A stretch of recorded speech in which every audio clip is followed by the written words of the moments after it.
Duke Nicholas कहते रहते हैं कि यदि आप यह सब जानने के बाद भी इस शादी को रद्द करने का निर्णय लेती है तो मैं उसका सम्मान करूंगा और इसीलिए अब हमें इन सब को बंद कर देना चाहिए। और यह सुनकर कैथरीन शॉक हो जाती है। वह सोचती रहती है कि आखिर वह ऐसा कैसे कर सकते हैं और गुस्से से खड़े होते हुए कहती है कि यो ग्रेस, आखिर आप ऐसा कैसे कह सकते हैं? सच में मैं आपसे बहुत ही ज़्यादा निराश हुई हूँ। क्या सच में आप इतने बड़े कायर हो? आप इतनी आसानी से कैसे कह सकते हैं कि आप पीछे हट जाएंगे? यदि आपने मुझसे शादी करने का मन बना लिया है तो आपको जिम्मेदारी लेनी होगी और इस जिम्मेदारी को निभाना भी होगा। यह सुनकर ड्यूक निकोलस सरप्राइज हो जाते हैं क्योंकि उन्होंने नहीं सोचा था कि कैथरीन ऐसा कहेगी और वो जल्दी से उसे गले लगाते हुए कहते हैं कि कैटी, क्या आपको इस पर पूरा यकीन है कि आपको इससे कोई भी पछतावा नहीं होगा? और कैथरीन कहती है कि मैं ऐसा कुछ भी नहीं करने वाली, ज़रा भी नहीं। स्माइल करते हुए उनका हौसला बढ़ाते हुए कहती है कि आप बहुत ही ज़्यादा बहादुर और मजबूत व्यक्ति हैं योहानेस, क्या यह सही नहीं है? और वह स्माइल करते हुए कहते हैं कि हाँ, आपने ठीक कहा। वह कैथरीन को वापस से गले लगाते हुए कहते हैं कि यह कहना कि मैं तुम्हें छोड़कर जा सकता हूँ, यह झूठ था। मैं वादा करता हूँ कि मैं आपको फिर कभी भी ऐसा नहीं कहूँगा और चाहे कुछ भी हो जाए मैं हमेशा आपके साथ रहूँगा और आपकी रक्षा करूँगा। इसीलिए मुझे माफ़ कर दीजिए केटी और इन सब के लिए आपका धन्यवाद। और कैथरीन कहती है कि मैं एक ऐसी लेडी नहीं हूँ जो कि कर्ज के बोझ तले अपने जीवन का गुजारा करे, चाहे वह गुजारा भत्ता हो या कुछ और। मैं इसे लेने से पहले यह सुनिश्चित करूँगी कि सब कुछ अनुबंध के अनुसार किया गया हो। कैथरीन स्माइल करते हुए कहती है कि तो फिर ठीक है, अब से आप प्लीज सतर्क रहिएगा क्योंकि मैं भी आपकी रक्षा करने जा रही हूँ। और निकी कहता है कि क्या आप वास्तव में ऐसा करने जा रही हैं? आप एक ऐसी लेडी हैं जिसके प्रति मैं आकर्षित हुए बिना नहीं रह सकता। उन्हें गले लगाते हुए कैटी सोचती रहती है कि सच तो यह है कि मैं पहले से ही जानती हूँ कि मैं उनकी कृपा की एकमात्र कमजोरी बन गई हूँ और देखा जाए तो हमारे आगे का रास्ता निश्चित रूप से और भी अधिक खतरनाक होने वाला है और हो जाएगा। लेकिन चाहे कुछ भी हो जाए मैं कभी भी उसे अकेले लड़ने नहीं दूंगी, कभी भी उसे अकेला नहीं छोड़ूंगी। मैं उसकी रक्षा करूंगी चाहे कुछ भी हो जाए और हमेशा उसे सुरक्षित रखूंगी। यहाँ से सीन शिफ्ट हो जाता है। अंततः उनके शादी वाला दिन आ ही जाता है और उसके पिता कहते रहते हैं कि अंततः कैथरीन की शादी होने जा रही है। यदि आपकी माँ यह देखने के लिए यहाँ होती तो वह बहुत ही ज़्यादा खुश होती। वह दोनों बातें करते ही रहते हैं कि वहाँ पर लूका ओब्लॉन्स्की भी आ जाता है और वो ग्रीटिंग्स करते हुए कहता है कि यह बहुत ही ज़्यादा खुशी की बात है, ड्यूक स्मिर्नो की ग्रैंड डचेस की शादी हो रही है, इसके लिए आपको बहुत बहुत बधाइयाँ। ड्यूक स्मिर्नो कहते हैं कि इसके लिए आपका शुक्रिया। मैंने सुना है कि आप योहानेस के साक्षी बने हैं, प्लीज यहाँ पर बैठ जाइए। और लूका बैठते हुए कहता है कि हाँ, आपने ठीक कहा, मुझे इस तरह से आपको देखकर अच्छा लग रहा है। लूका कहता है कि आज साक्षियों के लिए बहुत कुछ करने को होगा, इसलिए आइए हम सब मिलकर इसका सर्वोच्चतम प्रयास करते हैं। और बियंका कहती है कि मैं इसके लिए तैयार हूँ। दरवाजे खुलते हैं और यह देखकर बियंका खुश होते हुए कहती है कि ऐसा लगता है कि यह शुरू हो गया है। म्यूजिक तैयार किया जाता है और बजना शुरू हो जाता है। दरवाजे खुलते ही ड्यूक निकोलस अंदर आ जाते हैं और वह बहुत ही ज़्यादा अच्छे लग रहे थे। दूसरी ओर मेड्स कहती है कि ग्रैंड डचेस, क्या आप तैयार हैं? मैं दरवाजे खोलने जा रही हूँ। और कैथरीन कहती है कि ठीक है। वह सोचती रहती है कि यद्यपि यह एक साधारण सी शादी है जिसमें कई औपचारिकताएं छोड़ दी गई हैं, लेकिन पता नहीं क्यों मुझे अजीब सा महसूस हो रहा है। वह अंदर आ जाती है और विचार करती रहती है कि यदि यह एक उचित विवाह होता तो क्या यह अब से कुछ भिन्न महसूस होता। कैथरीन को देखकर ड्यूक सरप्राइज हो जाते हैं और कहते हैं कि कैथरीन, और दूसरी ओर कैथरीन खुश होते हुए कहती है कि योगरेस, और उन दोनों को देखकर सभी बहुत ही ज्यादा खुश थे क्योंकि वह दोनों एक दूसरे के लिए पूरी तरह से परफेक्ट थे। कैथरीन आगे बढ़ती रहती है और अचानक से वह फिसल जाती है और योहानेस उसे संभाल लेते हैं और कहते हैं कि ध्यान से अपना ख्याल रखिए। कैथरीन कहती है कि इसके लिए आपका शुक्रिया योगरेस, और निकी कहता है कि केटी, आप बिल्कुल बहुत ही ज़्यादा अद्भुत और ब्यूटीफुल लग रही हैं, और कैथरीन कहती है कि आप भी शानदार लग रहे हैं योगरेस। प्रीस्ट औपचारिकताएं पूरी करता रहता है और कैथरीन सोचती रहती है कि नहीं, मुझे यकीन है कि अगर यह एक सामान्य शादी भी होती तो भी मुझे बिल्कुल ऐसा ही महसूस होता। कैथरीन ने अपना वेश बदल लिया था और उसे देखकर बियंका कहती रहती है कि वाओ सिस्टर, आप तो बिल्कुल अलग इंसान लग रही हैं, लेकिन यह फिर भी आप पर बहुत ही ज़्यादा अच्छा लग रहा है। कैथरीन शर्माते हुए कहती है कि ओ, आपका ऐसा कहने के लिए शुक्रिया बियंका, और बियंका कहती रहती है कि लेकिन मैं समझ नहीं पा रही हूँ कि आखिर आपने अचानक से अपने बालों के रंग को क्यों बदल दिया है। इसके अलावा आपके साथ साथ ब्रदर इन लॉ ने भी अपना स्वरूप बदल लिया है, और यह सुनकर कैथरीन कहती है कि ओ, इस बारे में हमने इस गति में थोड़ा बदलाव कर लिया है क्योंकि मुझे लगा कि यह बदलाव हमारे लिए थोड़ा सही रहेगा। यहाँ से सीन शिफ्ट हो जाता है, फ्लैशबैक को दिखाया जाता है। कैथरीन कहती है कि क्या कहा आपने, हनीमून, क्या हम जा सकते हैं? और निकोलस कहते हैं कि जिन शूरवीरों को हमने अगले शहर की खोज के लिए भेजा था जहां हम जाने की योजना बना रहे थे, वे अभी तक वापस नहीं लौटे हैं, तो यात्रा के लिए पर्याप्त समय अभी भी बाकी है। और इसके अलावा मैं आपसे कहना चाहता हूँ कि यह कोई औपचारिक शादी भी नहीं थी, और यह शायद हमारी आज़ादी से यात्रा करने का आखिरी मौका है, इसीलिए मैं इसे करना चाहता हूँ। यह सुनकर कैथरीन कहती है कि तो क्या आप मुझे बता सकते हैं कि आखिर हम जा कहाँ पर रहे हैं? और योहानेस कहते हैं कि हाँ, हम वासन टेस्पेरो जा रहे हैं। और यह सुनकर कैथरीन आश्चर्य से कहती है कि क्या कहा आपने, वासन टेस्पेरो? मैं बचपन में वहां पर गई थी और वह बहुत ही ज़्यादा सुंदर था कि मैं अपनी आंखों को वहां से हटा ही नहीं पाई। लेकिन क्या होगा यदि कोई हत्यारा वहां पर भी आ गया तो?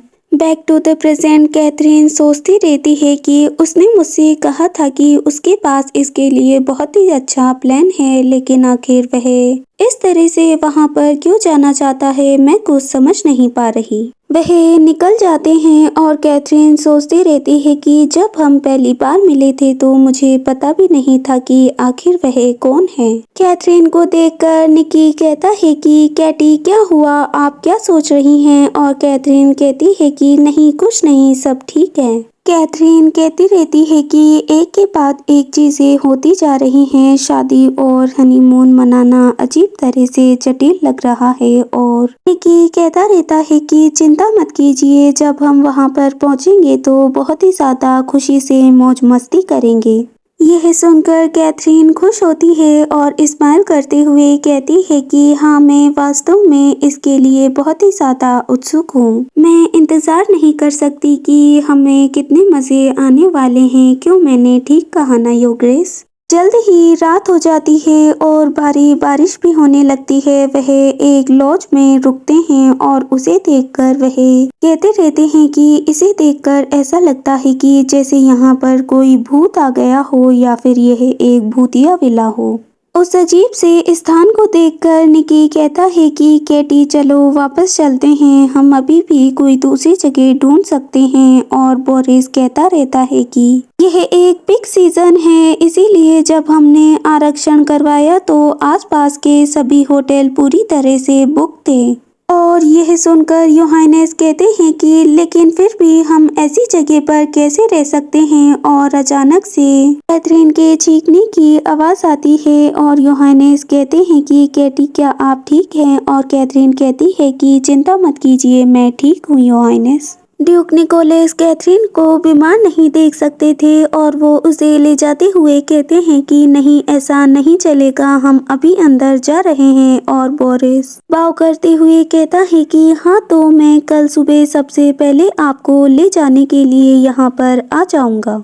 वह अंदर आ जाते हैं। कैथरीन कहती रहती है कि फिर भी कमरा भव्य होना चाहिए, है ना? और लॉज मैनेजर कहता रहता है कि हाँ कीजिए, लेकिन आपके नाम का आरक्षण सूची में नहीं है। और यह सुनकर योहानेस कहते हैं कि आखिर आपने क्या कहा, ऐसा नहीं है। मैनेजर कहता है कि यहाँ पर आपके नाम की बुकिंग नहीं है। और निकी कहता है कि क्या हमें इसके अलावा कोई और कमरा नहीं मिल सकता। मैनेजर कहता है कि दुर्भाग्यवश सभी कमरे पूरी तरह से बुक हैं तथा हमारे पास कोई रिक्त स्थान नहीं है। और निकोलस गुस्सा होते हुए कहता है कि ऐसा बिल्कुल भी नहीं हो सकता, मैंने आरक्षण ठीक से किया था। और उसे शांत करते हुए कैटी कहती है कि क्या इसका समाधान निकालने का कोई भी तरीका नहीं है, क्योंकि बाहर भारी बारिश हो रही है और हमारे पास जाने के लिए कोई स्थान नहीं है।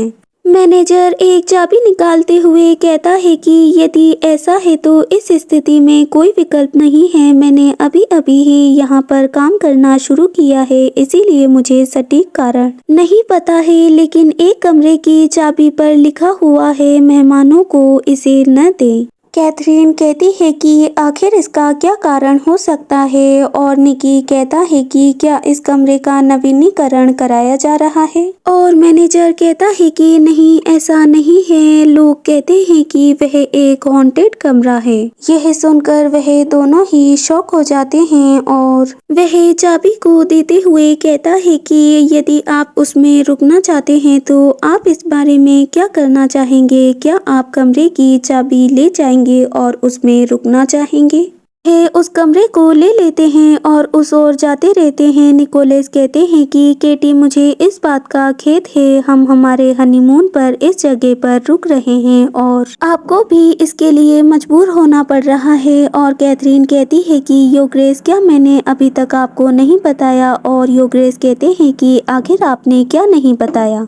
कैथरीन कहती है कि मैंने अपने समय में इस तरह की बहुत सी रहस्यमयी कहानियाँ पढ़ी है और मैं हमेशा से ही ऐसी जगह पर आना चाहती थी। और सच कहूँ तो इसमें एक बंद कमरे में हत्या के रहस्य के लिए एकदम सही माहौल है। क्यों मैंने ठीक कहा ना? वह दरवाज़ा खोलते हुए अंदर आ जाते हैं और निकी कहता रहता है कि हालांकि कमरे में सभी चीज़ें आश्चर्यजनक रूप से सामान्य हैं, यह थोड़ा निराशाजनक है। क्यों मैंने ठीक कहा ना? और कैथरीन कहती है कि हाँ, आप ठीक कह रहे हैं। कैथरीन कमरे को देखती रहती है और कहती है कि आप ठीक कह रहे हैं योग्रेस, मुझे लगता है कि भूत की अफवाहें सिर्फ अफवाहें ही थी। निकी कहता है कि कैटी, आप बहुत देर से बारिश में फंसी थी, इसीलिए आपको नहाने का विचार करना चाहिए, आपको सर्दी लग सकती है। यह सुनकर कैथरीन पलटते हुए निकी से कहती है कि तो फिर यदि ऐसा है तो मैं पहले जाकर स्नान कर सकती हूँ, है ना? और निकी अपनी शर्ट के बटन्स को खोलते हुए कहता है कि तो हम एक साथ में स्नान क्यों नहीं करते हैं? और कैथरीन आश्चर्य से कहती है कि आप यह क्या कह रहे हैं? और निकी उसकी ओर आगे बढ़ते हुए कहते हैं कि हम पहले भी एक साथ बैठकर एक ही बाथटब में नहा चुके हैं। क्यों मैंने ठीक कहा ना? और कैथरीन पीछे खिसकते हुए कहती है कि लेकिन योग्रेस, और वह कहते हैं कि क्या आपको नहीं लगता कि ऐसा होना चाहिए? और कैथरीन कहती है कि आप बहुत ही ज़्यादा करीब हैं योग्रेस। निकी कहता रहता है कि हमारी शादी हो चुकी है, मुझे मत बताओ, क्या आप मुझे केवल इसीलिए चिढ़ा रही थी क्योंकि मैं एक आम व्यक्ति था? यह सुनकर कैथरीन शाय फील करते हुए कहती है कि मैंने आपको कब तंग किया? मैंने ऐसा कभी भी नहीं किया। कैथरीन कुछ कहती ही रहती है कि अचानक से उसे मिरर में एक शैडो दिखाई देती है और यह देखकर वह शॉक हो जाती है और कहती है कि योग्रेस आपके पीछे। और वह अचानक से विंडो की ओर जाते हैं और वहां पर कुछ भी नहीं होता है। वहाँ पर कोई भी न होने के कारण कैथरीन कहती है कि क्या सच में यह एक घोस्ट हो सकता है, और निकी कहता है कि नहीं, ऐसा नहीं हो सकता, वह एक व्यक्ति था। यहाँ एक क्षण रुको कैटी, मैं अभी आता हूँ। और कैथरीन चिंतित होते हुए उसे रोकते हुए कहती है कि योगेश रुक जाइए, क्या होगा अगर वह कोई असैसिन हुआ तो? हमने एक दूसरे की रक्षा करने का वादा किया था, है ना? तो हमें साथ में रहना चाहिए। और यह सुनकर योहानेस कहते हैं कि ठीक है, जैसा आप चाहें। वह दोनों दरवाजे की ओर बढ़ते रहते हैं और कैथरीन कहती है कि चलो तो हम साथ में मिलकर पता लगाते हैं कि आखिर वह कौन था। कैथरीन दरवाजा खोलते हुए शॉक हो जाती है। यह देखकर योहानेस कहते हैं कि कैटी, क्या हुआ? और कैथरीन कहती है कि योगेश, आपने इस दरवाजे को बंद किया था, है ना? और निकी कहता है कि हाँ, मैंने बिल्कुल इसे बंद किया था। कैथरीन कहती रहती है कि यदि आपने इसे बंद किया था तो आखिर ऐसा कैसे हो सकता है? वह व्यक्ति इसे कैसे खोलकर अंदर की ओर घुसने में कामयाब हो सकता है? वह दरवाजा खोलकर बाहर की ओर जाने ही वाले होते हैं कि उन्हें तेज आवाज सुनाई देती है। रेड हेयर लेडी चिल्लाते हुए कहती रहती है कि आखिर आप किसी को ऐसे ही खतरनाक स्थान पर कैसे जाने दे सकते हैं? आखिर आपको पता नहीं कि वह कमरा बंद है? वह कहती रहती है कि क्या आप जानते नहीं कि वहाँ पर एक श्रापित आत्मा है? और कैथरीन उसे देखकर कहती रहती है कि आखिर वह यहाँ पर क्या कर रही है? और योहानेस कैथरीन को देखकर कहते हैं कि क्या हुआ कैथरीन, क्या आप उन्हें जानती हैं? और कैथरीन घबराते हुए अपनी मुट्ठी को कसते हुए कहती है कि वह लेडी बोरोडियन है, और वह लेडी और कोई नहीं, बोरेडियन मोलिंगी गर्ल्स अकेडमी की हेड मिस्ट्रेस है। और जब मैं उनसे आखिरी बार मिली थी तो मैंने कसम खाई थी कि इसके बाद मैं उनसे कभी नहीं मिलूंगी। और निकी कहता है कि लेकिन आखिर ऐसा क्यों है? और कैटी कहती है कि ऐसा इसीलिए है क्योंकि मैं मोलिंगी अकेडमी में बहुत ही ज्यादा बदनाम व्यक्ति थी। यहाँ से सीन शिफ्ट हो जाता है और उस समय को दिखाया जाता है जब कैथरीन छोटी थी और अकेडमी में थी। मिस्ट्रेस अंदर आते हुए कहती है कि मैं बोरेडियन हूँ, मोलिंगी गर्ल्स अकेडमी की प्रिंसिपल हूँ, और अभी की सभा का समय हो गया है, इसीलिए सभी अपनी सीट पर बैठ जाइए। और सभी अपनी सीटों पर चली जाती हैं। मिस बोरेडियन कहती रहती है कि आप हरसेन में सर्वोच्चतम शिक्षा प्राप्त करने वाली छात्राएं हैं। मोलिंगी गर्ल्स अकेडमी के सपने और भविष्य को पूरा करने वाली छात्राएं हैं। आपके शब्द और कार्य अकेडमी की प्रतिष्ठा को सीधे प्रभावित करते हैं, इसीलिए चाहे कुछ भी हो जाए, आपको कभी भी अनुचित व्यवहार नहीं करना है। कुछ दिन पहले एक रेड बालों वाली लड़की ने अच्छा कार्य नहीं किया। वह हॉलवे में दौड़ लगा रही थी और जोर जोर से हंस रही थी। यह सुनकर कैथरीन शॉक हो जाती है। लेडी बोरेडियन कहती रहती है कि मैं आशा करती हूँ कि वह अपने बारे में सोचने के लिए कुछ समय जरूर लेगी। यहाँ तक कि आपके तुच्छ शब्द और कार्य भी हरसेन के भविष्य को बर्बाद कर सकते हैं, इसीलिए आपको इन पर ध्यान देना चाहिए। सभी को अपनी ओर देखते हुए कैथरीन सोचती है कि वह मुझे इस तरह से क्यों देख रहे हैं? क्या कोई अपनी स्वतंत्रता से हंस भी नहीं सकता? जल्द ही उनकी शिष्टाचार की क्लास शुरू हो जाती है और वह बहुत ही ज्यादा स्ट्रिक्ट थी। वह कहती है कि क्या आप में से किसी ने सचमुच यह पाठ सुना है जिसकी मुद्रा बहुत ही ज्यादा खराब है? वह बहुत ही ज्यादा स्ट्रिक्ट थी कि लड़कियां घबराती रहती थी। वह एक लड़की को छड़ी से मारते हुए कहती है कि आपकी मुद्रा झुकी हुई है, अपने चेस्ट को बाहर कीजिए और सीधे से खड़े हो जाइए। सभी की मुद्रा में कोई ना कोई खराबी जरूर थी। वह कहती रहती है कि आप सभी इस मामले में बहुत ही ज्यादा बुरी हैं। आपको इसे ध्यान से करना चाहिए और स्ट्रिक्ट रहना चाहिए, बिल्कुल भी शरीर को ढीला नहीं छोड़ना है। और कैथरीन यह सब और ज्यादा सहन नहीं कर सकती थी। वह कहती है कि मुझे खेद है हेड मिस्ट्रेस, क्या आप आम छात्रों को अच्छे छात्रों से बेहतर करने के लिए डांट लगा रही हैं? और दूसरी लड़की कहती है कि कैथरीन आप कुछ बिगाड़िए मत, आपको शांत रहना चाहिए। और कैथरीन चिल्लाते हुए कहती है कि यह किसी के लिए भी स्पष्ट नहीं है, यह पूरी तरह से भेदभाव है, क्या आप सभी को नहीं लगता? और कैथरीन को ऐसा कहते हुए देखकर हेड मिस्ट्रेस उसके पास आते हुए गुस्से से कहती है कि कैथरीन आप क्या कह रही हैं? लेकिन कैथरीन उससे बिल्कुल भी नहीं घबराती हैं और हेड मिस्ट्रेस कहती रहती हैं कि जब आप किसी वयस्क को देखें तो आपको अपनी आंखें बड़ी ही शालीनता से खोलनी चाहिए। आखिर आपकी हिम्मत कैसे हुई मुझे इस तरह से घूर कर देखने की भी? और सच कहूँ तो मैं आपके जैसे एक निराश बच्चे को कहाँ से सिखाना है यह भी नहीं सोच सकती, क्योंकि आप जैसा कोई सीख ही नहीं सकता। वह अपनी छड़ी को उठाते हुए कहती है कि और इसीलिए आज हम इसे एक बार हमेशा के लिए निपटाने जा रहे हैं, इससे आप अपना सबक याद रखेंगी। वह कैथरीन को मारने ही वाली होती है कि कैथरीन उसे धक्का देते हुए नीचे गिरा देती है और यह देखकर वह कहती है कि कैथरीन आपको क्या लगता है कि आखिर आप क्या कर रही हैं? और